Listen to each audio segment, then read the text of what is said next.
जीवन में कर्म तो सभी करते हैं, परंतु उन कर्मों का शुभ अथवा अशुभ फल देने का अधिकारी तो एकमात्र ईश्वर होते हैं।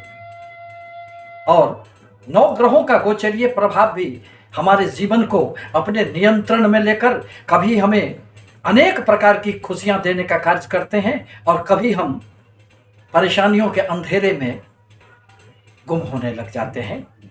नमस्कार, मैं प्रोफेसर सतीश चंद्र झा अपने चैनल में आपका पुनः स्वागत करते हैं। 2025 चार बड़े ग्रहों का राशिय परिवर्तन होने से प्रत्येक व्यक्तियों पर इसका निश्चित रूप से कुछ न कुछ प्रभाव पड़ेगा, परंतु उन ग्रहों का प्रभाव आपके जन्म कुंडली पर भी निर्भर करता है।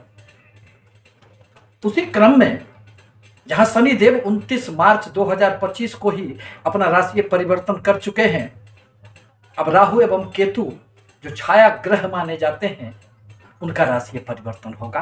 18 मई को अब वह वक्रगत अवस्था में राहु जहां मीन राशि को छोड़कर शनि प्रधान कुंभ राशि में प्रवेश करेंगे, वहीं केतु देव बुध की राशि को छोड़कर सूर्य की राशि सिंह में प्रवेश कर जाएंगे। इसी संदर्भ में आज मैं भावना प्रधान कर्क राशि के लिए इसके पड़ने वाले प्रभावों को लेकर आपके समक्ष उपस्थित हुए हैं। आप इसे चंद्र राशि अथवा नाम राशि के आधार पर जान सकते हैं।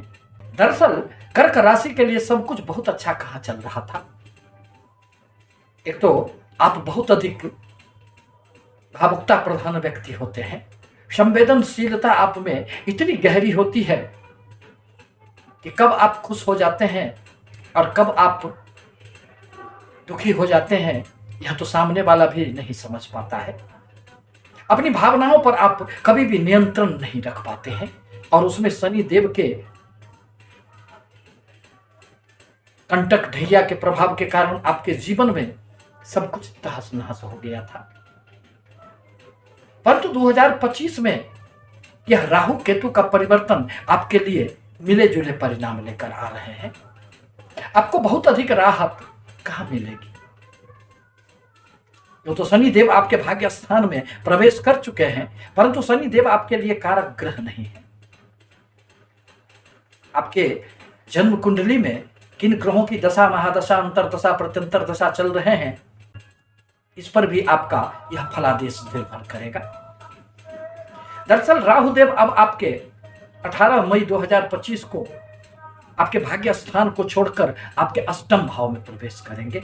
एक तो राहु देव जो छाया ग्रह माने जाते हैं, जो अनेक प्रकार की तृष्णाएं पैदा करते हैं, मन को भ्रमित करते रहते हैं, जीवन पथ पर अनेक प्रकार की अंधेरे लाने का प्रयास करते रहते हैं, और उसमें यदि उनको अष्टम आकस्मिकता के भाव का साथ मिल गया तो फिर आपके जीवन में हमेशा ही कुछ न कुछ परिवर्तन होते रहेंगे।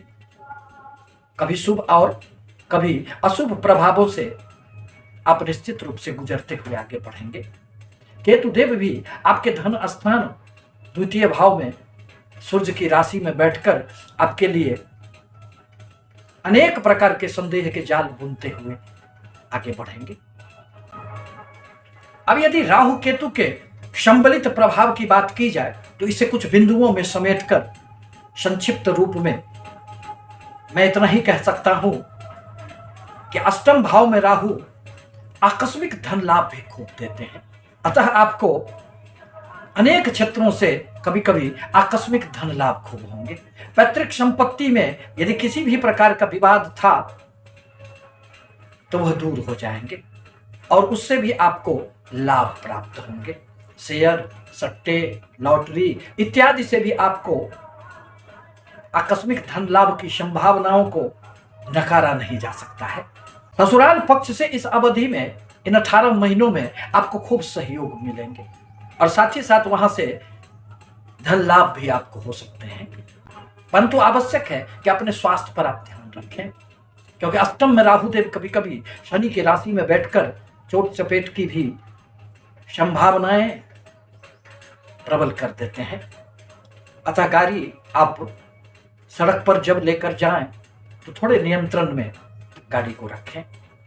कभी कभी आपको अपने ही गलत निर्णय के कारण नुकसान उठाना पड़ सकता है। अतः अतिरिक्त समय देकर अपना कोई भी निर्णय आप लेने का प्रयास करें। आपकी इस अवधि में हर प्रकार की गोपनीयता भंग हो सकती है।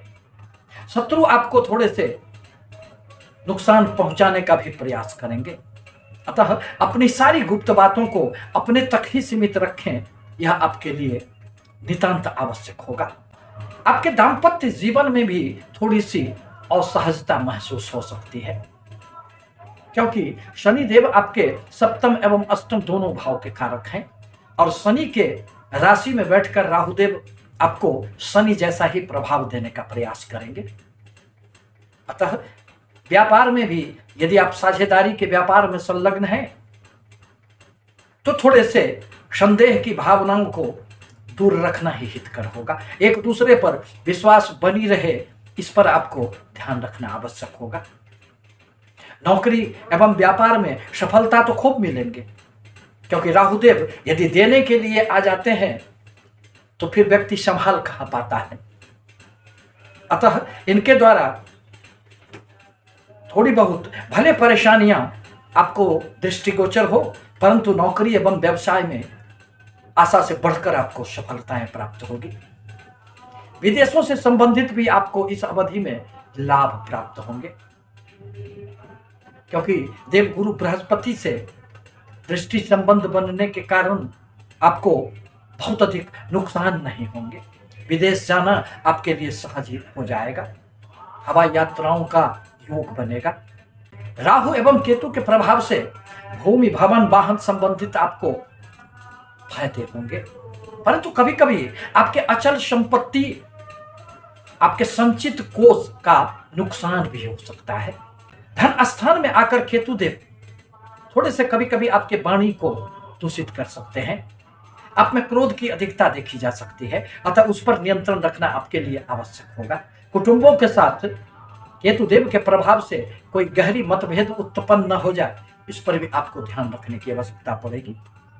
मन में कभी कभी धन के प्रति, कुटुंबों के प्रति निराशाओं का भाव जागृत हो जाएगा, जिससे आपको बचना होगा, क्योंकि व्यक्ति तो समाज में रहता है और समाज में हर प्रकार के रिश्ते नातों को निभाना उसके लिए आवश्यक होता है। आपके मन में गुप्त रूप से अनेक प्रकार की योजनाएं बनेगी, जिसे आप मूर्त रूप देने का भी प्रयास करेंगे और राहुदेव उसमें आपको सफलता भी देने का कार्य करेंगे। परंतु किसी भी प्रकार के अनैतिक संबंधों से, अनैतिक कार्यों से आपको दूर रहना आवश्यक होगा। आपके लिए आवश्यक है कि शनि देव के बीज मंत्रों का आप जाप करें, पक्षियों को दाना डालें, गरीबों की सहायता किया करें, मन पर नियंत्रण रखें, फिर आपके जीवन में हर प्रकार की समस्याएं यूं ही किनारों से निकल जाएगी और सफलता की बुलंदियों पर आप पहुंच जाएंगे। आपसे निवेदन है कि हमारे चैनल को लाइक करें, सब्सक्राइब करें, ताकि मैं अपने विचारों से आपको सतत अवगत कराता रहूं। धन्यवाद।